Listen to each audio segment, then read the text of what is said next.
안녕하셨습니까?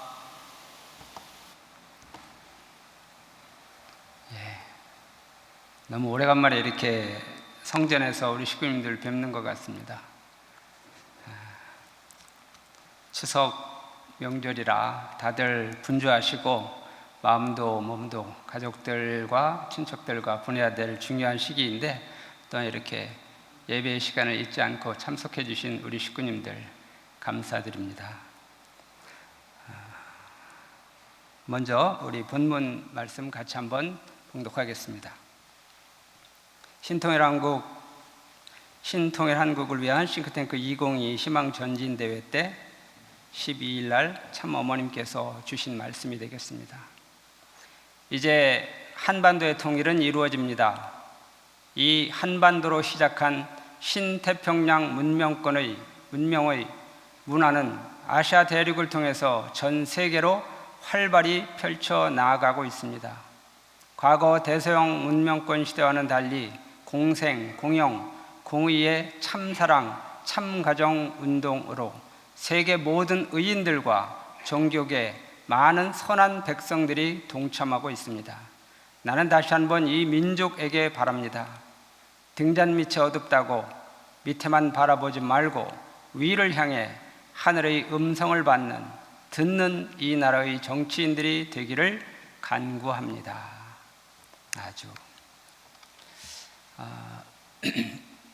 아까 전 본부교회에서 아버님 말씀하시는 거 이렇게 보니까 그 앞에 계신 우리가 얼굴이 낯이 익은 여러분들이 정말 빠져들듯이 우리 아버님 땀 흘리면서 이렇게 하시는 것과 같이 비례해서 아주 빠져들듯이 그냥 입을 쩍 벌리고 이렇게 듣는 모습을 보았는데 인상 깊습니다.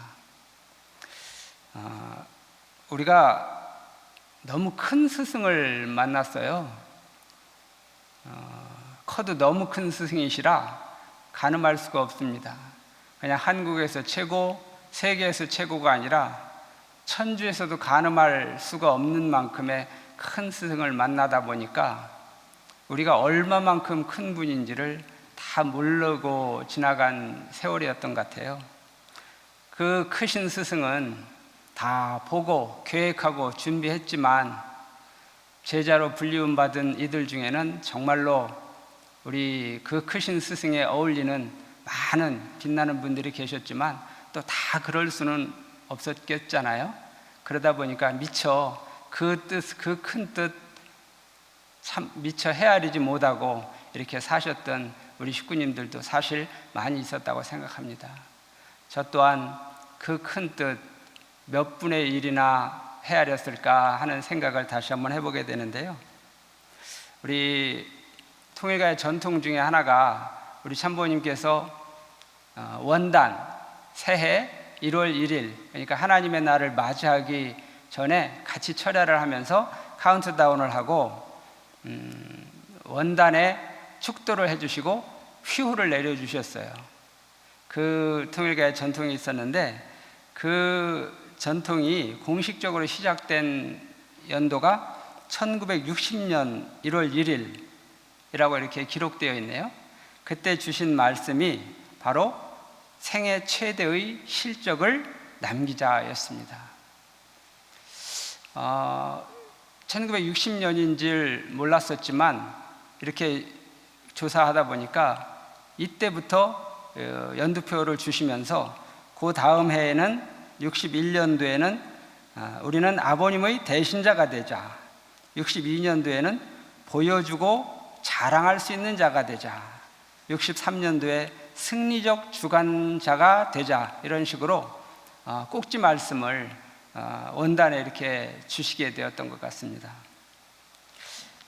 이때 상황이 1960년 1월 1일 이때 상황은 50년대에 협회는 창립되었지만 아무런 기반이 없었잖아요. 아무런 기반도 없고 그때 몇 해 전에 2대 연대 사건으로 인해서 통일교회는 굉장히 큰 유명세를 탑니다.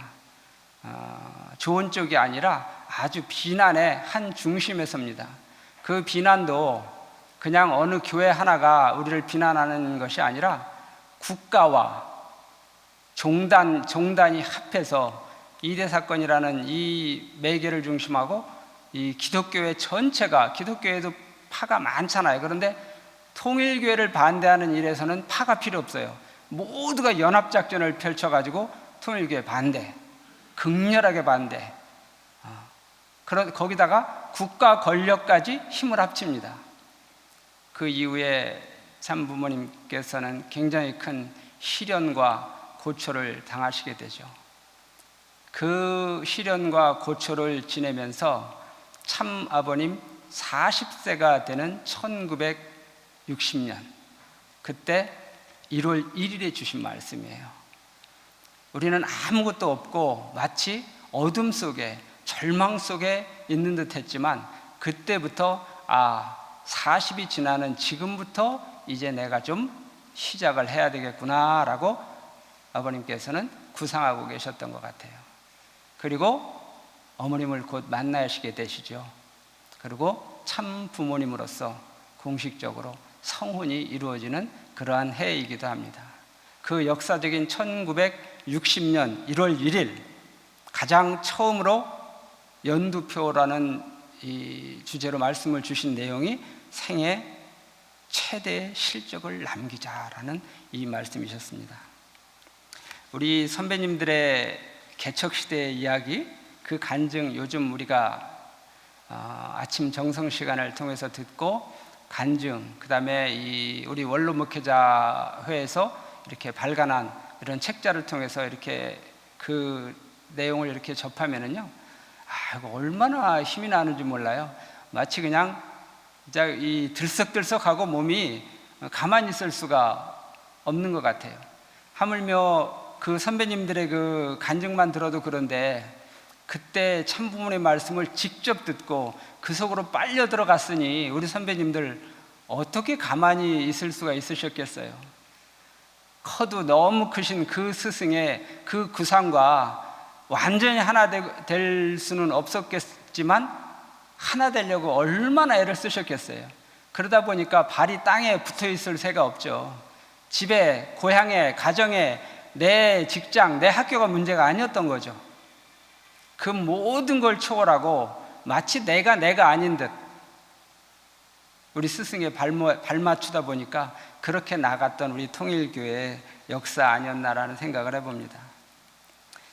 잘 곳도 없고 먹을 곳도 없고 오직 명령 하나 순종해가지고 알지도 못하고 처음 가는 그곳에 교통비도 없이 도달하여 밤에 도착하고 새벽에 도착하고 이슬을 맞고 정말로 그 세상에서 보면 참 얼마나 그 초라하고 외롭고 고통스러웠던 길입니까? 그런데 그 길을 그렇게 기쁘게 순종하고 따라오신 우리 선배님들의 그 길이 있었기 때문에 그 빛나는 스승의 가르침은 이렇게 이 땅 가운데 또한 뿌리 내리고 이렇게 오늘날의 상대한 결과를 가져오지 않았나 싶습니다. 옛 선배님들의 이야기를 들으면 참 아프기도 하고 아리죠. 막 아리고 그렇습니다. 그런데 그 아림 속에서 이루어진 우리 통일가의 역사를 생각하면은 그 큰 스승의 발자취에 정말로 100분의 1인들 했겠습니까마는 그래도 그 부모님의 뜻이 이 땅 가운데 이렇게 떨어져 열매 맺을 수 있는데 일조를 했던 그런 시간들이 아니었나 싶습니다. 사람이 자기가 살아온 인생을 돌아보면은 나의 전성시대는 언제였을까라는 생각을 한 번씩 해보게 되는데요. 그때가 좋았지 하는 때 말입니다. 혹시 생각나는 때가 있으실까 모르겠습니다. 젊은 학창 시절일 수도 있고요. 가장 건강하고 그때가 가장 나의 전성기였다라고 생각하실 분들도 계시고요. 장년이 되어서 일 수도 있습니다. 어떠한 경제적인 성취나 어떠한 이 학문적인 성취를 하던 그때가 참 내가 전성기라고 할 수 있어 라고 생각할 수도 있겠습니다. 그런데 우리 신앙적인 관점에서 볼 때 내가 주관자가 주체가 되지 말고 하나님이 나의 주체자 되셔가지고 한번 나를 본다라면은 하늘 부모님께서는 나의 전성기를 언제라고 생각해 주실까라고 한번 생각을 해보면 어떨까 싶습니다. 학문적인 성취나 경제적인 성공을 거두는 때는 그때 또한 굉장히 하늘 부모님은 자랑스럽게 우리를 보아주셨을 거라는 생각이 듭니다.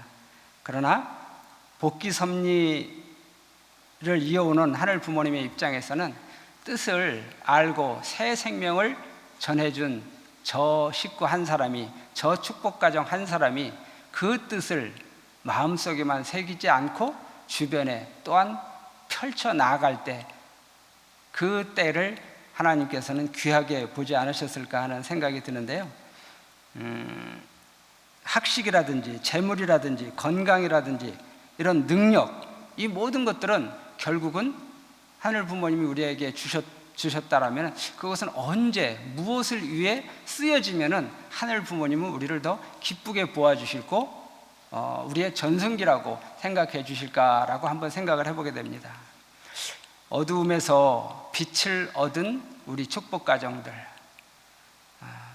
원리를 통해서 이 세상 모두가 알지 못하고 신앙을 하고 하나님을 알고 예수님을 그토록 간절하게 쫓는 그들도 전혀 그 어둠 속에서 헤어나오지 못할 그때 우리같이 준비되지 않은 우리에게 빛 보여주시고 새 생명을 잉태케 해주신 그 하늘 부모님의 그 사랑, 그것을 전파할 수 있는 그 동기들, 그런 내용들이 귀하게 생각했을 것인데요.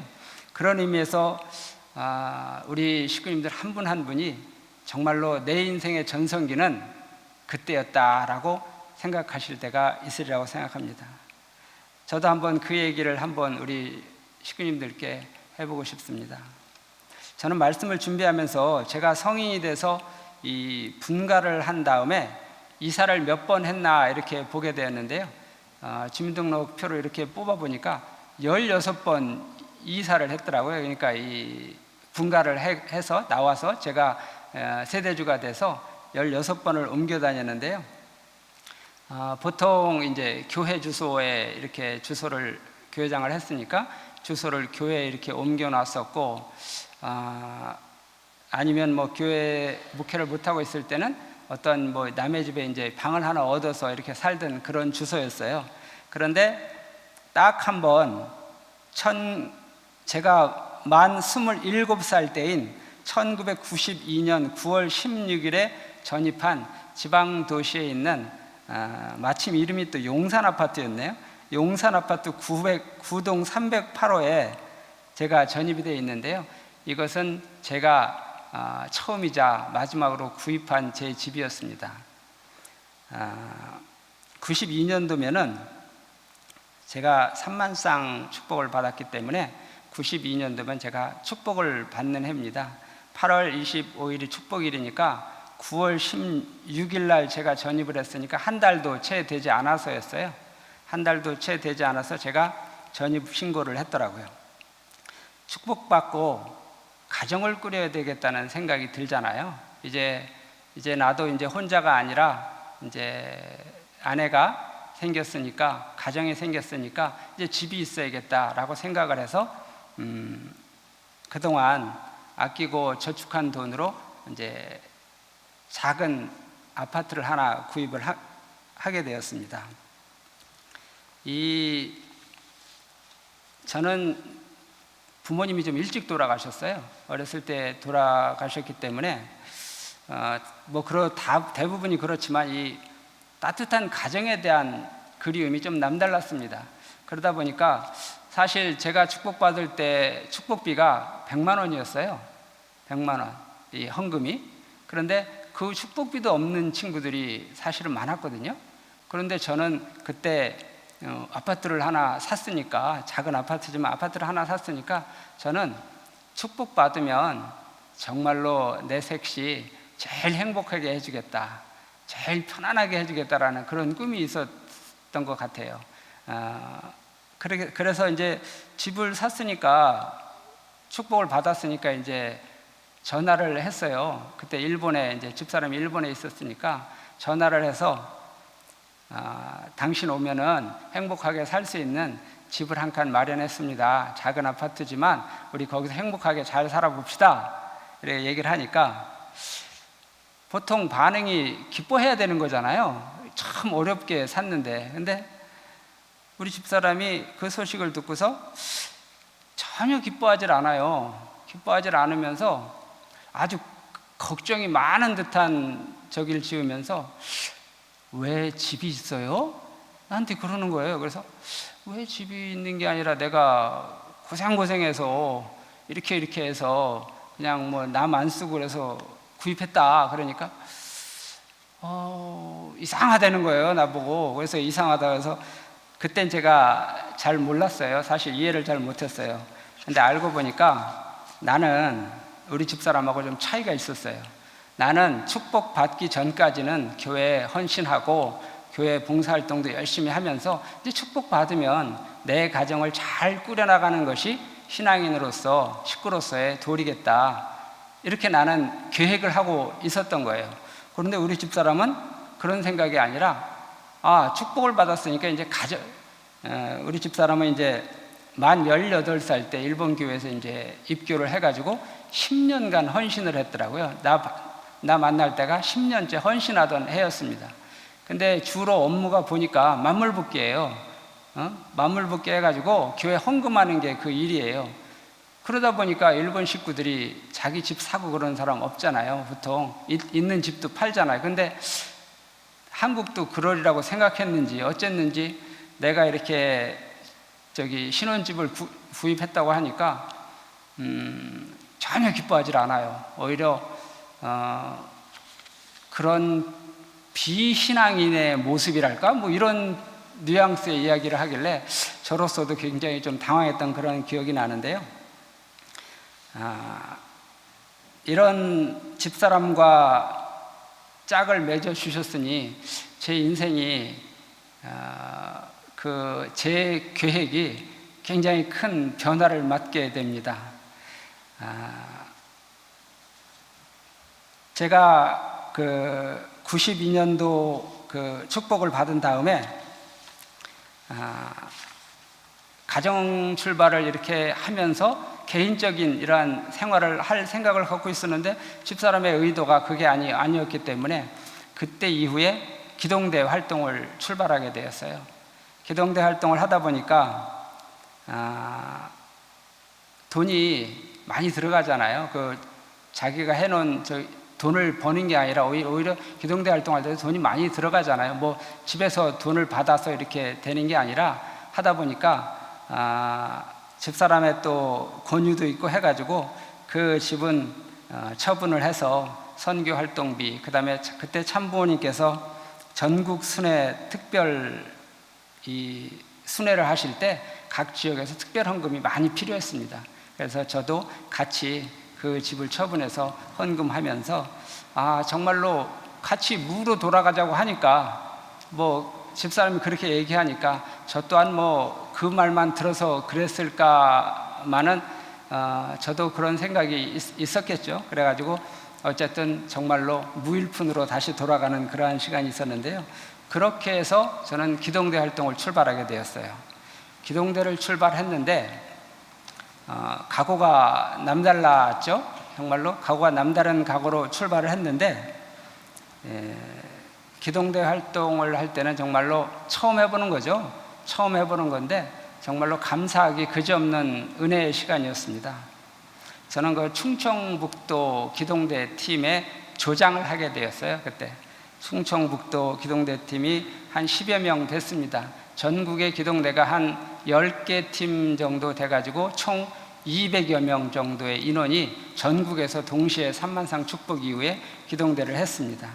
그런데 뭐 어찌어찌 활동을 했는데 그때 이 36만 쌍 전도의 붐이 불고 해가지고 충북 기동대가 전체 전도단 중에서 최우수 전도단이 된 거예요. 최우수 전도단이 됐고, 그리고 저는 거기에서 더해서 또한 개인 전도상까지 이렇게 받게 됐습니다. 그때 부모님께서는 참부모님께서 그 약 8개월 정도 활동했습니다. 그때 기동대 활동을 8개월 정도 했는데 부모님께서는 전국 3만쌍 기동대를 제주도로 직접 불러주셨어요. 직접 불러주셔가지고 그 수료식을 해주시고 그 다음에 우수상을 받은 저한테 나와서 간증하라고 해주시고 이렇게 또 간증집까지 또 만들어 주셔가지고 큰 은혜를 받았던 그런 기억이 납니다. 그때는 이러한 일이 또 있겠지라고 생각했는데 그때가 처음이자 마지막이었습니다. 부모님 앞에 이렇게 서서 이렇게 있는 거 보면은 그때 참 너무 귀한, 지금 생각해보면 그때가 나의 전성기 아니었나 이런 생각이 듭니다.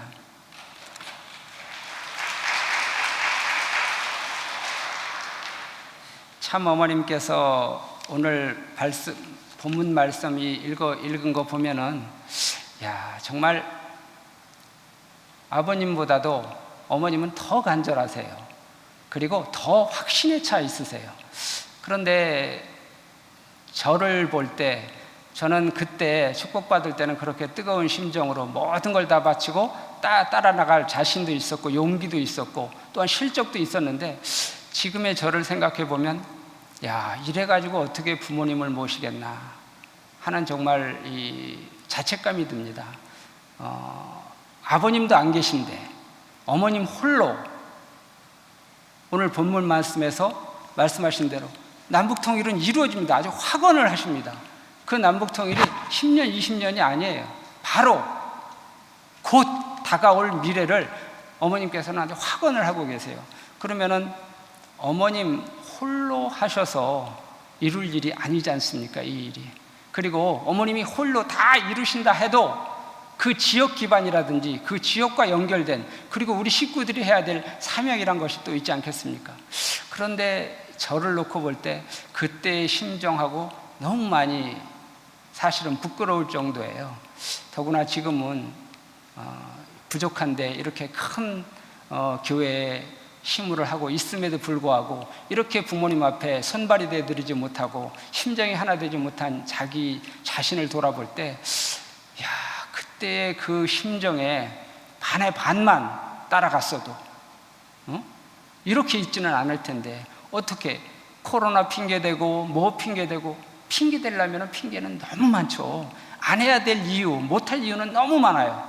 그런데 우리보다 더 많으신 핑계를 갖고 계신 어머님이실 텐데 어머님은 핑계가 안 해도 되고 못할 수밖에 없는 핑계 너무 많으세요. 그런데 어머님은 지금 우리 식구님들 다 느끼셨겠지만 지난 9월 12일에 그 행사는 역사적으로 9월 12일 전과 후가 나뉘어질 정도로 정말로 큰 일이었습니다. 그날 이루 말할 수 없는 참 어머님의 기쁨이 있었다는 소식을 전해 들었고요. 한국과 미국과 일본, 미국도 어마어마하게 대단한 일이었지만 일본은 정말로 기적이었습니다. 어떻게 그 사람이 나옵니까? 어떻게? 그 사람 이름에서, 그 사람 입에서 공식적인 행사장에서 어떻게 한학자라는 그 성함의 그 이름이 나올 수가 있습니까? 기적 중에 기적입니다. 이게 그냥 어느 한 사람의 섭외에 의해서라고 볼 수 있는 일이 아니고요. 당연히 그분들의 수고가 있었겠지만 이 일은 기적의 서막이다. 기적의 서막이다. 남북통일 정말 이루어질까? 세계평화? 그거는 뭐 우리가 한평생 해온 건데 뭐 우리들 마음에조차 확신이 자꾸 낮아져 가는 이때예요. 우리가 낮아지면 우리를 바탕으로 한, 우리를 기반으로 한 우리 참 부모님도 좀 낮아지셔야 되는데 참 부모님은 우리가 낮아지면 낮아질수록 더욱더 위로 올라가시오. 그 확신이 100%, 1000%로 올라가셨어요. 자, 북한이 저 움직일까요? 저 철옹성 같은 북한이? 미국도 움직이고 일본도 움직이는데 북한 안 움직이겠습니까? 우리 어머님이 우리 아버님의 그 꿀과 같은 말씀에 우리 넋이 빠져가지고 쫓아온 길 아닙니까, 우리가? 그때 어머님은 한 말씀 하나 안 하셨죠? 옆에서 가만히 빙그레 웃고만 계셨던 50년 생애셨죠, 어머님이. 그런데 그 빙그레 웃으시던 그 어머님이 아버님보다 더 이 마지막을 정리하셔야겠다는, 성취하셔야겠다는, 이루셔야겠다는 그 강한 지도력으로 지금 이루어내셨잖아요. 이루어내고 계시잖아요. 우리가 눈앞에서 다 봤잖아요. 그런데 이제 어머니 혼자 다 하시면 되겠네? 그럴 수가 없잖아요. 이제 우리도 무언가 움직여야 되지 않겠습니까? 생애 최대의 실적을 바로 지금, 우리가 지금 여기서 남겨야 될 때라는 생각을 해보게 됩니다. 자, 그러면은 지금 어떤 시대인지 한번 잠깐 살펴보겠습니다. 요즘 우리 사무실에서는 제일 바쁜 게 첨보 입적 서류 정리하는 거예요. 뭐 한 분이 270가정, 430가정 해야 되다 보니까 너무 바빠요. 우리 간사님들, 전도사님들이 뭐 정말로 그냥 퇴근을 제대로 못할 정도로 아주 분주합니다. 정말 이렇게 분주하면서 첨보 입적을 하는데, 첨보 입적은 뭐 부모님 말씀 그대로입니다. 첨보 입적 축복 가정은 천일국 백성지 완성입니다. 꼭 해야 돼요. 누구누구 가릴 것 없이 꼭 해야 돼요. 그런데 그 첨보 입적의 그 고지가 결코 만만하지가 않죠. 너무 높죠. 그런데 이걸 꼭 하라고 부모님께서 이렇게 말씀을 주셨기 때문에 우리가 하다 보니까 이번에 또 굉장히 많은 숫자가 첨보 입적에 들어갑니다. 이번 10월 10일 날. 그런데 25일까지가 마감이다 보니까 너무 지금 정신이 없이, 이게 우리가 입력만 하면 되는 것이 아니라 입력하고 절차가 많은 절차를 거쳐서 오다 보니까 정말로 좀 어려운 일이 있습니다. 그런데 이 첨보 입적은 종행 430가정 완료가 핵심이잖아요. 종행 430가정 핵심인데, 자, 청평을 통해서 조상 회원, 조상 축복 430가정 합니다. 그리고 횡적인 430가정, 신종족 메시아 430가정을 해야 되는데요. 그 다음에 핵심적인 것이 43가정 실세화입니다. 이 443가정 실세화, 이것은요, 여기까지 우리가 430가정까지 솔직히 말해서 다 하겠다는 자신은 없어요.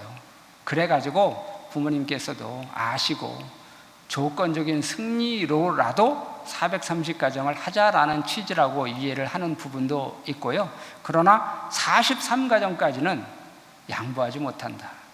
43가정은 실세화, 실체화해야 된다. 그리고 교회 성장, 교회 실질적인 확산에 밑거름이 되어야 된다라고 주시는 말씀이신 거죠. 우리 천복궁교회 우리 식구님들도 다 지금 첨보 입적을 위해서 아마 이번에도 60-70가정 이상, 거의 100가정에 육박하는 가정들이 또한 첨보 가정에 도전하고 계신 걸로 알고 있습니다. 우리 일구역만 해도 약 30가정 가까운 가정들이 지금 도전하고 있습니다. 그런데 여기서 우리가 첨보가 끝이 아니라 첨보를 통해서, 첨보의 핵심인 43가정 실세화를 통해서 그 속에서 어머님이 저렇게 승리하실 때 나도 승리했다는 조건이 있어야 되잖아요. 나도 막 그냥 팔딱팔딱 뛸 정도로 기쁨이 있어야 될 거 아닙니까? 기쁨, 행복, 사랑이 넘쳐 흘러야 될 거 아닙니까? 그것은 실질적인 전도밖에 없어요. 내가 새로운 말씀을 전할 때, 누군가에게 하늘을 대신해서 그 말씀을 전할 때만이 내가 기쁨을 얻을 수 있는 길이라고 저는 믿습니다. 이 43가정 이 실세와 이것은 우리에게 주신 또 하나의 짐이 아니라 정말로 마지막 기회입니다. 이 43가정 실세화는요, 첨보 가정이 안 되신 분들도 먼저 43가정부터 시작하는 겁니다. 43가정 많죠? 43가정 많으면은 3가정 먼저 하면 어떻습니까? 아니, 1가정 먼저 하면 어떻습니까? 시작해야 됩니다. 말씀을 전해야 됩니다. 우리 원리강론에 나와 있는 이 말씀이 이 세상 그 어디에서도 찾을 수 없는 귀한 말씀들이에요. 그런데 우리끼리 있으면 그 가치가 빛이 나질 않아요. 이걸 처음 들어보는 그들을 놓고 원리 강론을 훈독해 줘야 됩니다. 그리고 그들이 이게 무슨 말이야? 사위기대가 무슨 말이야? 이게 무슨 말이야? 라고 할 때 하나씩 설명해 줘야 됩니다. 명강사가 아니어도 됩니다. 잘 몰라도 됩니다. 우리가 지금 알고 있는 것 하나만 가지고도 하나씩 한 사람씩에게 실세화, 실체화라는 그 이름을 가지고 우리가 누군가에게 전해야 됩니다. 우리 부모님께서는 전 세계를 이제 망라하셨어요. 총 뚫어내셨어요. 이제 이 지구의 전 세계 이 천주의 축은 부모님 손에 딱 손 안에 쥐어졌다고 해도 과언이 아닐 것입니다. 우리가 상상할 수 없는 일이 우리 눈앞에서 금명간에 펼쳐질 것입니다. 그러나 우리와 관계없이 그 기적이 우리 눈앞에 다가오면 그것은 반드시 축복이라고만 말할 수도 없습니다. 그 오래전에 축복을 받고 부모님을 알고 그 귀한 말씀을 접한 너희들 무슨 책임했습니까? 그 어머님께서는 그 과정을 거치시면서 그 험난한 노정을 거치시면서 홀로이 그 확신을 실체화시키고 실세화시킬 때 여러분들은 무엇했습니까? 내 양심의 소리가 나를 괴롭힐 수밖에 없어요. 나보다 건강이 더 안 좋으신 어머님, 나보다 육체적인 한계, 온갖 걱정, 수많은 문제들로 가득 안고 계실 수밖에 없는 그 어머님께서 그 모든 것 뒤로 한 채 전력지고 질주하고 계시는 어머님의 모습을 우리가 보았지 않습니까? 그렇다면 이제 그 부모님하고 보조를 맞추어야 돼요. 그 부모님의 축복 가정이구나, 그 부모님의 자식 맞구나. 우리가 이루어놓은 그 실적은 너무나 작고 초라할지라도 부모님의 그 거대한 것, 그 실적하고 우리는 공통 분모가 있어야 됩니다. 어머님이 기뻐하실 때 나도 이 작은 내용으로 기뻤습니다. 말씀 전했습니다. 어머님이 국가 정상에게, 세계 정상에게 말씀을 전하고 그들을 감동시킬 때 나도 부모님의 아들로서 딸로서 이 말씀으로 실세화 작업 시작했습니다. 저는 아직 4가정밖에 안 됐습니다. 3가정밖에 안 됐습니다. 아니 이제 한 가정을 시작하려고 정성 들이고 있습니다. 다 좋습니다. 그 시작이 귀합니다. 지금 우리가 코로나를 핑계대고 교회도 안 옵니다. 교회도 못 와요. 오고 싶어도 오지 말래요. 이러한 때에 핑계댈 게 너무 많아요. 교회 안 가도 누가 뭐라 그래도 안 해요. 헌금 안 해도 누가 뭐라 그래도 하는 사람 하나 없어요. 자, 이럴 때가 참 신앙의 모습이 드러나는 때입니다. 내 삶이 영원합니까? 이 육신의 삶이 또한 영원합니까? 이 시간에도 수많은 사람이 태어나고 수많은 사람이 또한 영계로 돌아가지 않습니까?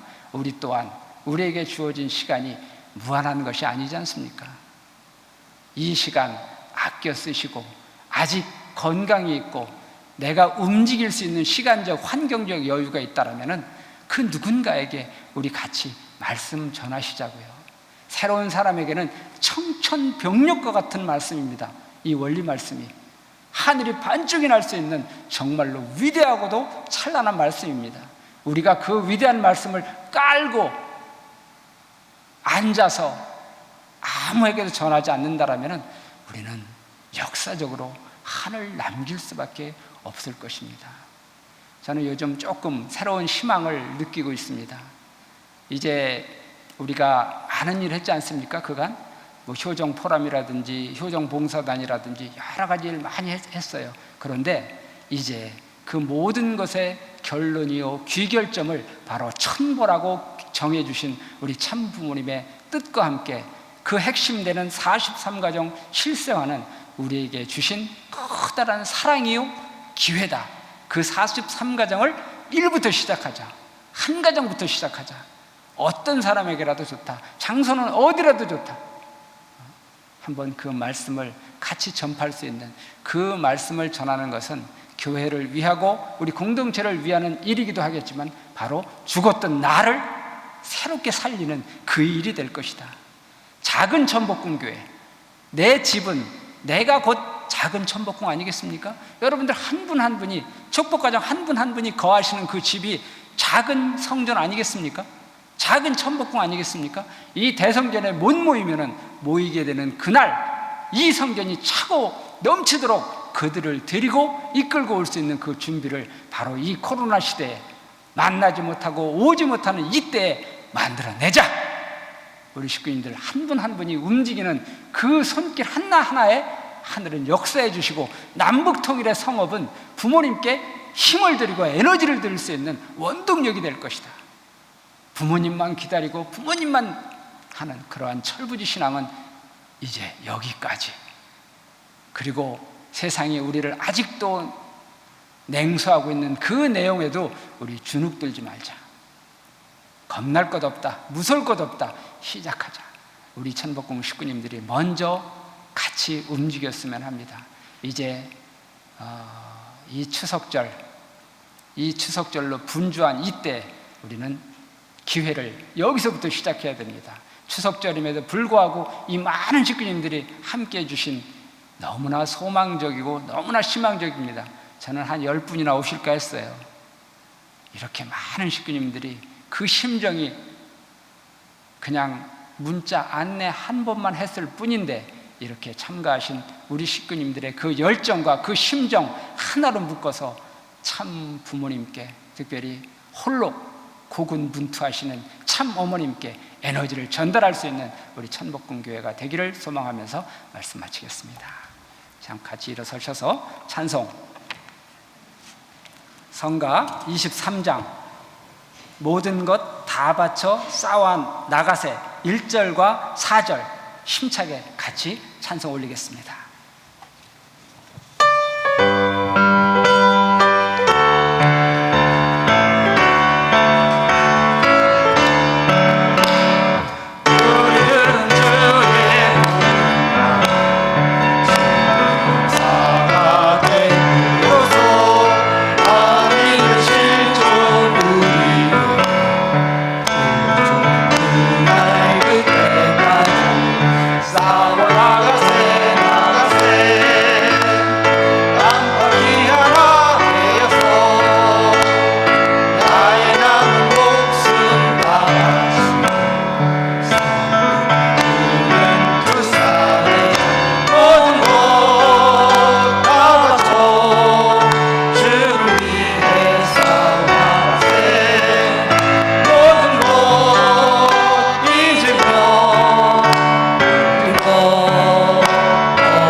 존귀하신 하늘 부모님, 천지인 참 부모님, 이 어려운 시대에 참 부모님의 아들, 딸들이 함께 모여 온라인 오프라인으로 예배 드릴 수 있게 허락해 주심에 감사드리옵나이다.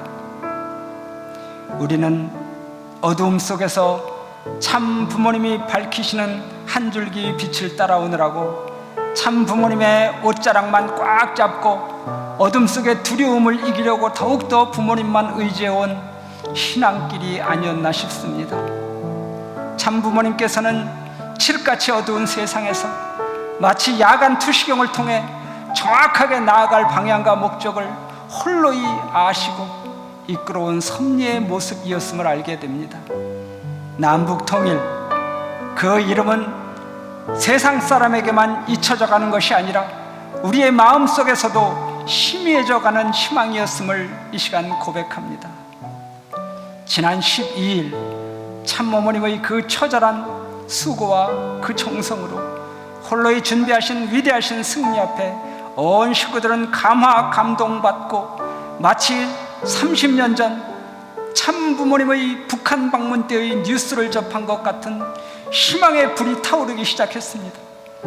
너무도 간절하고 너무도 확신에 찬 참어머님의 그 소망에 하나 되어지지 못한 부족한 저희들을 용서해 주시옵소서. 항상 우리를 믿어주시고 자랑으로 여겨주시는 참어머님의 그 사랑 앞에 다시금 회개하고 부활하는 우리 천복궁교회의 사랑하는 식구들 될 수 있게 인도해 주시옵기를 간절히 바라옵고 원하옵나이다. 전수해 주신 천수문의 그 실체 성전과 하나 되어 신령과 진리로 새롭게 합심하여 전진하는 우리들 되겠습니다. 오늘 사랑하는 우리 식구님들이 정성으로 준비한 예물과 그 정성의 조건 위에 함께해 주시옵고 축도해 주시옵소서. 이 모든 말씀 축복 중심 가정 임영호 이름으로 축원하며 보고 올려 아뢰었사옵나이다. 아주 은혜로운 말씀 감사합니다. 모두 자리에 앉도록 하겠습니다. 주신 말씀을 중심하고 효종 묵상의 시간을 갖도록 하겠습니다.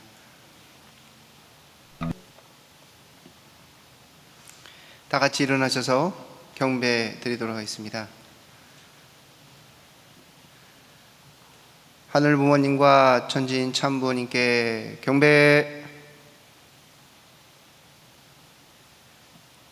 바로 이상으로서 천복궁교회 전체 예배를 마치도록 하겠습니다. 천복궁교회 식구님들 모든 식구님들 민족 고유 명절인 풍성한 추석을 보내시고 가정의 천복이 함께 하시기를 기원드립니다. 감사합니다.